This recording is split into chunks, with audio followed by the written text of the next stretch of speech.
8 डिसेंबर 2015 रोजी नागपूर येथे हिवाळी अधिवेशन धनगर समाजाचा मोर्चा डॉक्टर विकास महात्मे यांच्या नेतृत्वाखाली काढण्यात आला. या महामोर्चात सुमारे 5 लाख धनगर बांधव सामील झाले होते. धनगर आरक्षण हा 65 वर्षापासून धगधगता प्रश्न आहे. म्हणून महाराष्ट्रातल्या 1.5 कोटी धनगर समाजामध्ये शासनाविरुद्ध, व्यवस्थेविरुद्ध आक्रोश, संताप, चीड आहे.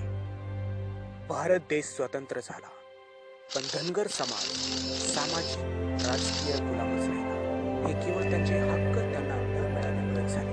ही भावना 1.5 कोटी धनगर समाजामध्ये आज रूढ झालेली आहे. भारतीय राज्यघटनेच्या 36व्या क्रमांकावर धनगर जमात अनुसूचित जमातीत आहे. कधी थांबणार हा